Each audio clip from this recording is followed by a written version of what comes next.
DeAndre Ayton is now a Laker, 2-year, $16 million deal. Blazers are going to foot the bill for $25 million. He's going to make $33 million this year. That's not bad for old DeAndre Ayton. No, he basically is going to get back everything that he got. He's going to lose ever so slightly a bit. In that, I think the confusing part still for me is, all right, the Blazers opened up $10 million of cap room. Mm-hmm. They got the full MLE now. They haven't done anything yet. No. I mean, nothing. No, and what's kind of weird is not just the Blazers. Basically, since that transaction and Dame being bought out, the league has come to a screeching halt. Like, there's been almost no transactions done in the past 56, 60 hours. And this is where we talked about, except for Clint Capella and DeAndre Ayton. But this is where you and I said this on Monday. If there is not a move that coincides with this, it does not make sense. No. It makes some sense in the sense of their books, if you only look at it from that standpoint. But for this year, because he was coming off the books at the end of the year anyways. Yeah. But if they moved him, they were only going to do it for expirings. And so it was just they couldn't find that, and so they didn't go that path. But you still have a logjam at center, and you got rid of the guy who's been the best one. No, I get it. And like that one, that just, if you are saying we are trying to improve and get better and compete, that doesn't make sense. And so this doesn't make sense to sit here and say, all right, we bought out DeAndre Ayton, but we didn't have a plan in place to use the money that we're freeing up. It does in a sense of, if you're talking about you're wanting your style, your sense, your identity. And again, this is not me like saying, oh, DA was perfect or anything like that. There were times in short stretches where DA was very good and very bought in. But the problem was when he wasn't, man, it was bad. And because of his status, because of his stature, because he's a number 1 overall pick, because he's making $34 million a year, it took a while remember Chauncey benching him 2 minutes into the second half of a game. Yep. For them to be able to snap the leash a little bit. And, DA bounced back from that a little bit and had a really nice run before he pulls the calf, gets the calf strain. Yep. And then he shut down. But I think if you're looking at it from hey, you know what? If he's not on the roster and we have the bodies to be able to do this and it fits more of our identity, it makes more sense for us than to trade him away for other expiring contracts that are going to keep us from making other additional moves this year or compromise the books going forward. And again, I'm not saying that's the best course of action, but that's been the general explanation to me is that is in the books thing. That's not new. I've been talking about that for a couple months, that they have prioritized the books going forward. Now, is that, people will be like, oh, it's because of the sale. That stuff doesn't matter for the sale. It doesn't. Your books being great, awful, bad, no matter, we just saw that the Adelsons buy the Mavericks with a superstar in place and greenlit trading that superstar. The books don't matter. They just don't. For the sale of the team, it really doesn't matter. Especially, DeAndre Ayton was so far. By the time new ownership comes in, he's gone anyways. So that one doesn't. Yeah. That one is a non-factor. And they brought in Drew Holiday, whose contract does extend out further. So it's if you're going to take that argument, then explain Drew Holiday. But here's where the biggest concern is.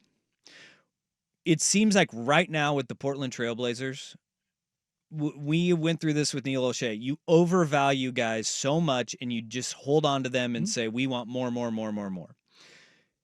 Obviously, the return I still do believe the Drew Holiday trade was a fair trade. Mm-hmm. It was a fair trade for Anthony Simons. But they tested the market with DeAndre Ayton. No buyers. Well, no buyers for what you were looking for. That's it. That's the key. Okay. So you buy him out in $25 million. Now, if you do that with a plan in place, that makes a ton of sense because you're opening up $10 million that you didn't have previously. Yep. It feels like they're running into the same problem with Jeremy Grant's contract and trying to unload Jeremy Grant.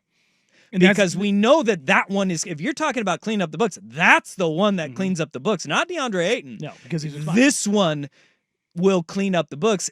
And what is that market looking like? And our teams gun shy? Because you mentioned this, we haven't seen moves across the board because teams are up against the cap right now. It doesn't look like, I mean, as of right now, you would think that they would have some action on Jeremy Grant, but there's not. And that is where the overvaluing of guys and not being able to cross the finish line on a deal comes in. Well, it's the 3rd of July. Yep. The new league year does not start until July 6th, at which point in time we'll have a better understanding of where the books are going to be and where people are going to be and kind of how whoever misses out on who, or when teams look at their transactions so far and go, okay, what else? I've been at Summer League, 9, 10 times? There's multiple trades at Summer League every year. That happens because everybody's in the building, everybody's talking, all the GMs, all the execs are all there. You can, well, not as much now, but back in the day, they would literally just sidle up to each other in the stands and deals would get done right there during games. I'm not saying the Blazers are doing that. That will very likely happen again this year. Now, it didn't happen 2 years ago after Dame requested a trade because everybody was waiting on the Dame trade before anything else would happen and then ended up going for 3 months. Yeah, it was a problem. Well, people are waiting for Giannis right now, too. People are waiting for Giannis. There's a lot of smoke around LeBron.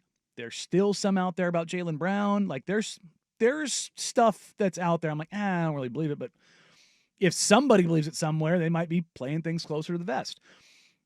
Right now, they have 13 players on the roster. I'd be pretty shocked if they went into the season with 13 players on the roster because they like 14 because it gives you the flexibility and you have the extra roster spot and you've got guys on your depth, all those kind of things, right? And that's not counting any two ways. And so if this is it, like if this is the team they go into the season with, I have questions. Very real questions. They can't shoot. No shooters. They're like, look, Drew Holiday's perfectly fine. Denny is perfectly fine. Jeremy, if he was on the team, is above average as a three-point shooter. Like, even though he couldn't shoot twos last year, he still shot, I think, almost 38% from three.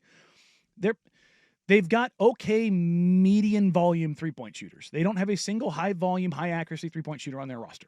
Not one. Not a one. That is a problem.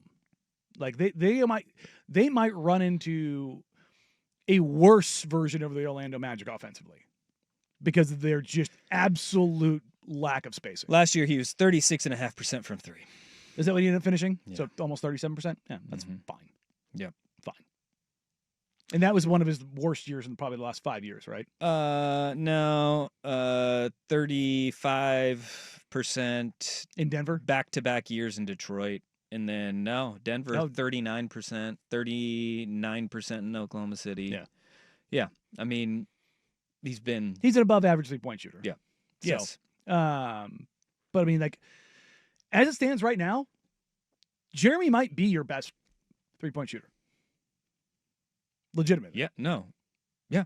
On volume with I think consistency, the history. numbers bearing out last year as a team, that was the best. Yeah.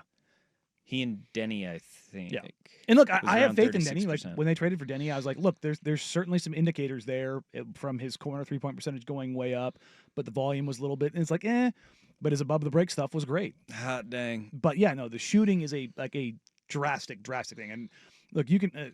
I've been plenty hard on Scoot with a lot of things. I'm fine with Scoot shooting, but Shaedon is a non-starter as a shooter from three right now.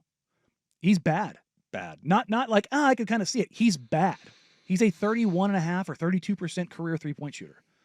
That's not you can't do that. Yeah. Because the guys are just going to play under and around everything and go ahead, dude. So he has to make a massive leap for teams to care about that. So, yeah, going into the season, I have very, very, very, very real questions about. And they don't need just one. You can't just add one. Look, you can add one to the roster if you add a god-tier movement shooter. Yeah. You add one of those, okay. And I'm not talking like a Luke Kennard or something like that and another White. Like, if you had peak Kyle Korver, okay. You're adding a guy that could just let it fly. Going left, going right, pull up, just a dyed-in-the-wool top 15 three-point shooter the game's ever seen.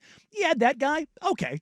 Maybe you can talk me into that because you've got defenders that line up versatility and stuff that you could work around that. But they need a lot of shooting help. Yeah. A lot.